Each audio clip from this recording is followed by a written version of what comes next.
Today, the ANC heavyweight in KwaZulu-Natal appears in court in connection with the murder of former ANC Youth League Secretary General Sindiso Magaqa. This in the middle of a strenuous election campaign. And I'm joined in studio by the ANC's head of elections, that's Mbalula, who's going to speak to us about how the arrest and other issues that affect the governing party are going to help or not help brand ANC as we go into this election. Mr. Mbalula, thank you very much for giving us your time.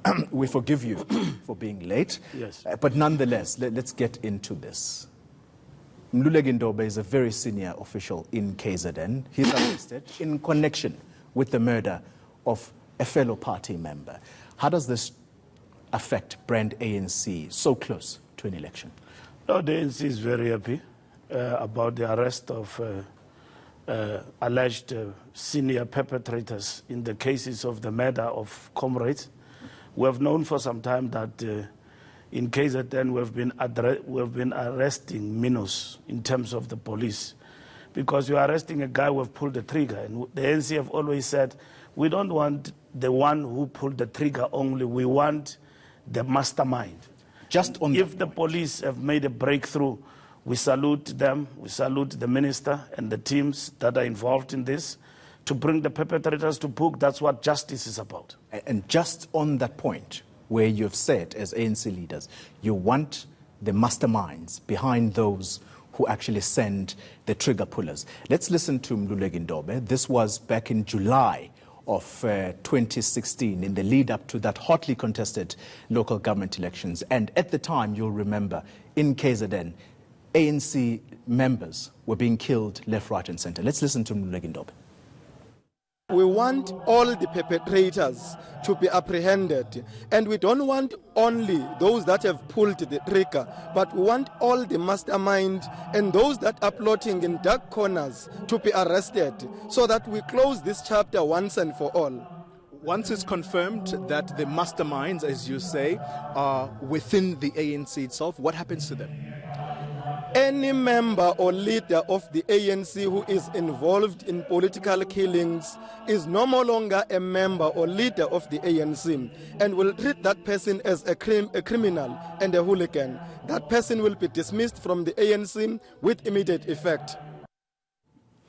Mr. Mbalula, I want you, before you respond to this sentiment, by the very same person now who is in custody, I want you to listen to the words of Thabiso Zulu, who is a friend of Sindiso Magaqa, and responding somewhat to this very sentiment expressed by Mbalula. Let's cue that bite from Thabiso Zulu. Up until today, we have not been provided with security. No one, even in senior leadership, is even willing just to make a call and check on our health, how are we doing, how are we surviving, and check on our safety. It's a matter of waiting for us to die. Then when we die, they will come and make funeral rallies where they will go and campaign and promise our families that we are not going to starve, they are going to investigate this, that, and that. This is a serious indictment on our own organization, where people have been claiming that these killings were that force plot, and we've been maintaining all along that these killings are nothing else but a work of political gangsters within our own organization. So we know that Mr. Ndobe is innocent until proven guilty. In his own words, Mr. Mbalula, he says, if any member or leader of the ANC is found to have been plotting the political killings in KZN, that person should actually be dismissed from the party. What would your position be right now, given that he's in custody? Well, he's in custody, he will appear in court, and the leadership of KZN will take steps in terms of him appearing on such serious allegations of killing of a comrade. Indeed, serious steps will be taken. As you know, we are also guided by the prescripts of our jurisprudence, innocent until proven otherwise.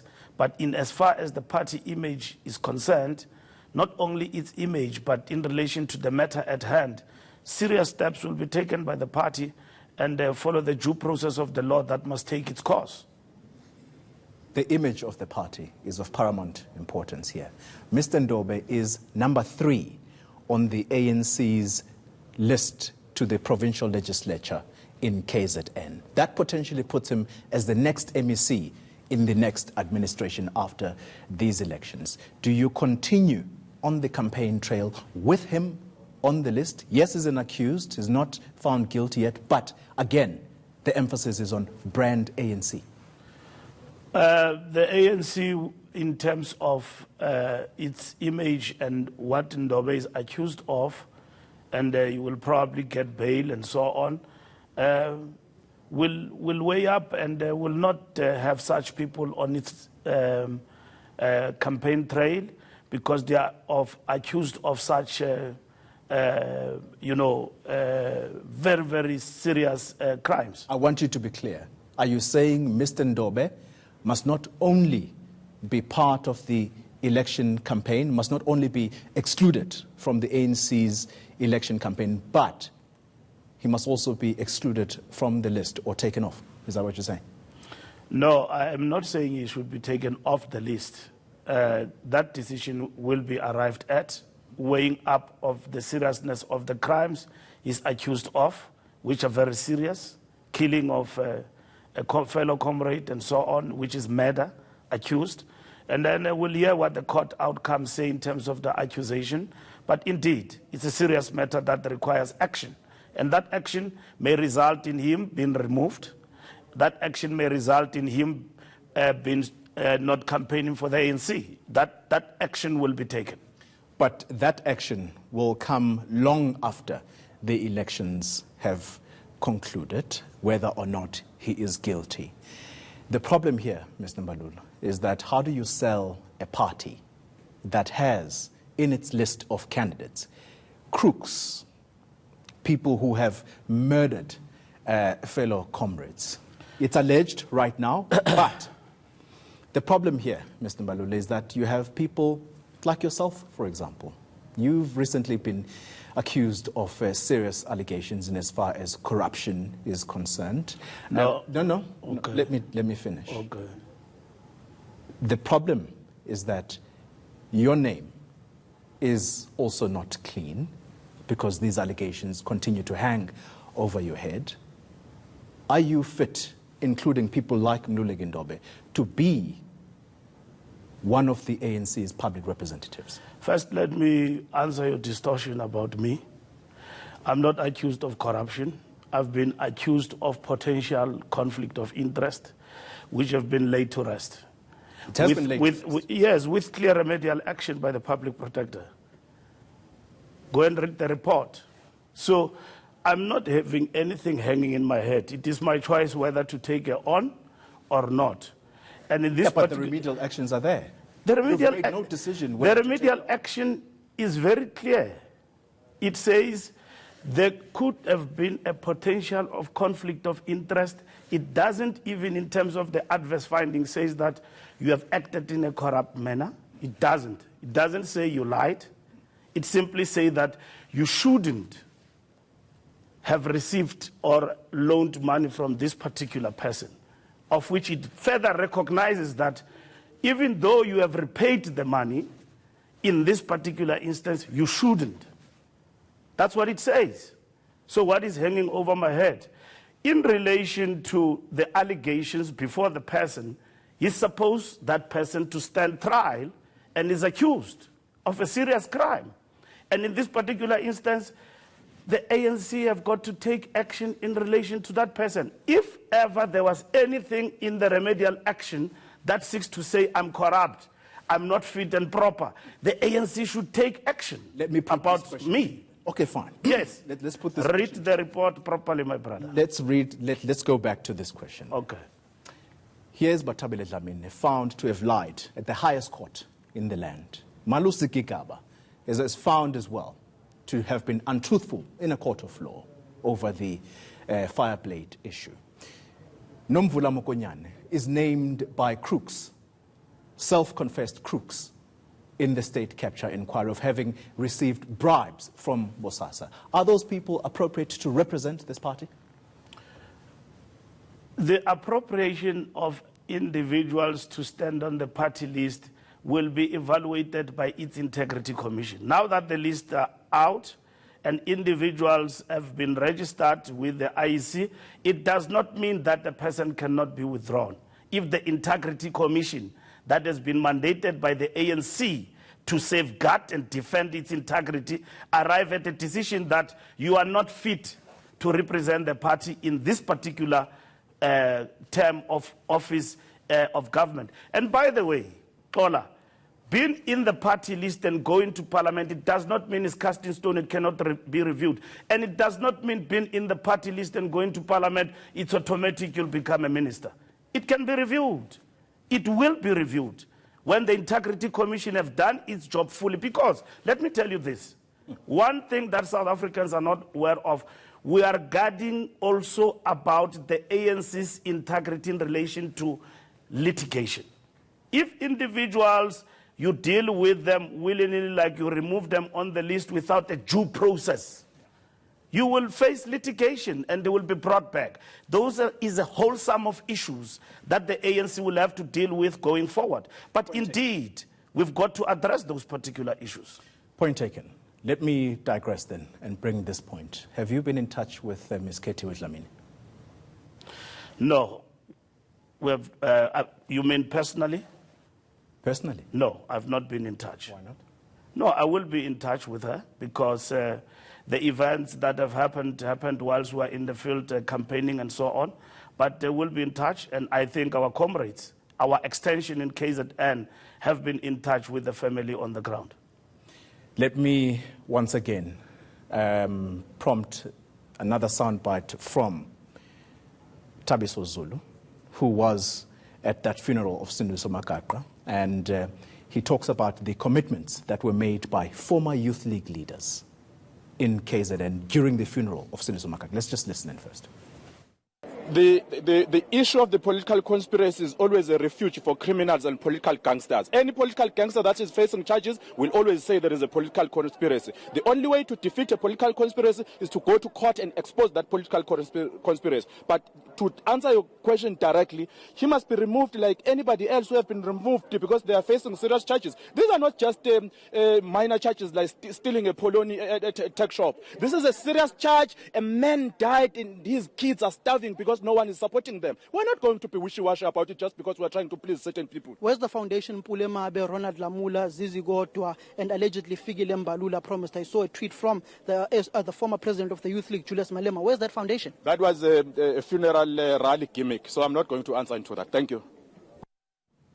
Was that a gimmick? Did you make false No, I didn't. Promises? No, I was not. I didn't make any promise at the funeral. The Youth League comrades came together, and the foundation, to my knowledge, subject to correction, was established, and Pule Mabi and Ronald Lamula and are part of that foundation, and they've been raising money to ensure that they support the kids of the late comrade Magaqa.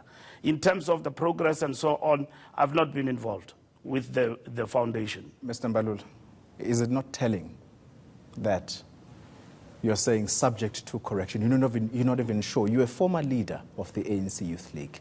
A former leader of this party was killed in the most brutal of ways, allegedly around issues of tender corruption. This party, it would appear, has become an institution where it's the survival of the fittest. How do you guys sleep at night not knowing what Magaqa's kids have eaten? Well, let me say this to you, Xolani. Some of us have been very much involved in finding the perpetrators of Sindiso Magaqa whilst we're in the police, and they were removed for further tasks within the party. And it has never escaped our mind and our consciousness that these perpetrators must be brought to book. In terms of not so much the welfare, looking after his kids, of course. It is a task that voluntarily comrades have taken upon themselves, and to ensure that they support the kids and the family, and they made pronouncements in that regard. Now, it is not for me personally, but in reality, it is indeed for caring that that mission would have been carried forward. It will be good if you can get Ronald Lamula and Pule Mabi, which I've been in touch with, and he always briefed me about the progress the foundation is making. While I'm talking about, I don't want to speculate, I don't know the facts in relation to how much was raised, how much are they contributing, and so on. And that is what I wouldn't want to speculate because I'm not in charge, I'm not part of the foundation.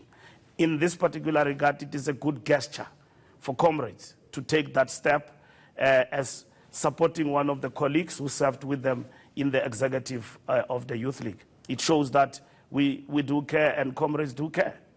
I put it to you, it's not a gesture, it's a responsibility from comrade to comrade that one of you dies in the most unthinkable of ways and allegedly taken out by one of your own, and the only thing you can say to me is that it's a gesture.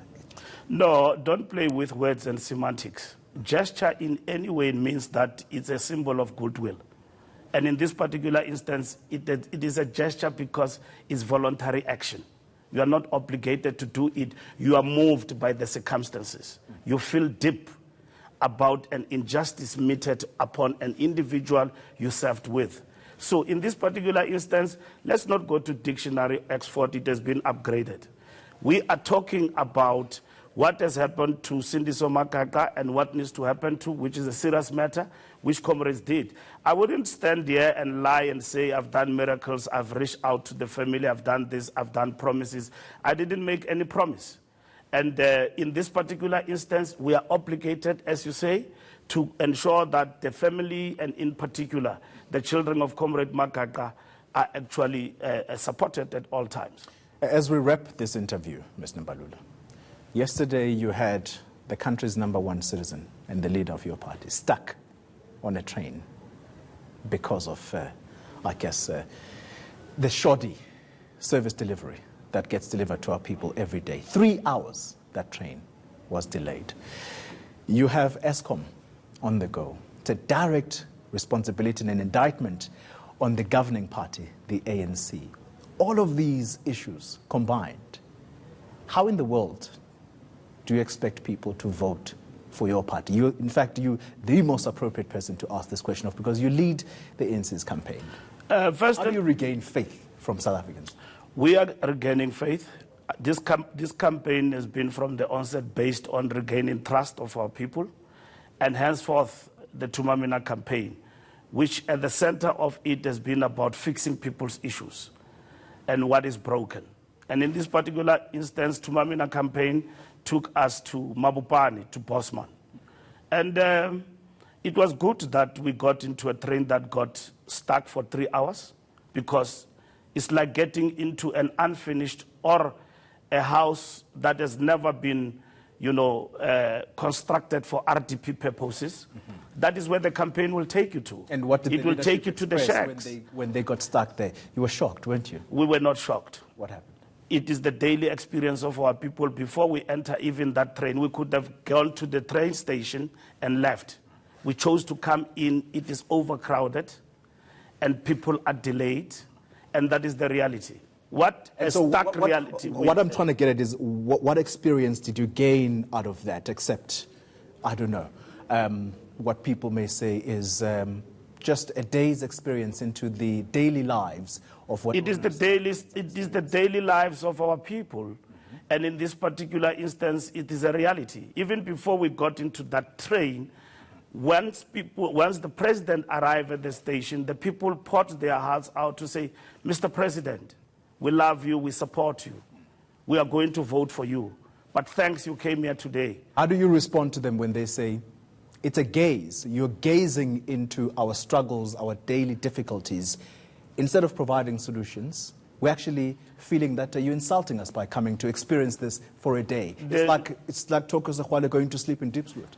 Well, they were very much uplifted because here is the #1 of the country, the incumbent, and somebody they've got faith that he will intervene and change their things for the better. And they didn't take it as such. And you could see in their faces the truth, their tribulations. And when we got stuck, they said this happens. And we got stuck, by the way, because there was a protest. The citizens of Soulsville also need a direct train that goes to them. And this is the reality of our parastatals and the people who have been assigned to run and oversee the running of massification of public transport and ESCOM, the management there. It tells you a story that people get delayed not only once yesterday, the fact that South Africans know about yesterday. You can imagine Kwamashu, you can imagine Kylie Chakukuletu, you can imagine next door here in Soweto, what our people go through. These things must be fixed. That is what Tumamina is about. Mr. Mbalula, I'm sorry to rush you, but we are completely out of time. But this is the only opportunity I actually have. I'm going to get in trouble with my producers now. State capture. Firstly, you failed to turn up there. But two, who informed you that you were going to become Minister of Sport? Was it the Guptas? For the record. No, I'm not going to answer that. I didn't fail to turn up. I'm going to appear on Friday. This Friday. So I didn't fail to turn up. And I don't know where does that come from. Because I wouldn't fail to turn up on a commission like Zondo if I'm required to do so.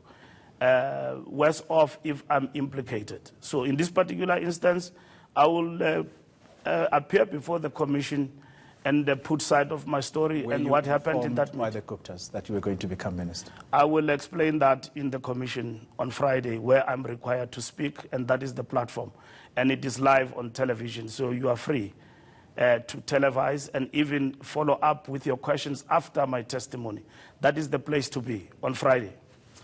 Thank you, Mr. Mbalula. Thank you very much. Fikile Mbalula, the head of the ANC campaign. All right, let's take you straight to ESCOM, and that's where the Public Enterprises Minister, Pravin Gordhan, is briefing the media on the crisis there. All right, Mbalula. All right. Thank you very much. You want to kill me?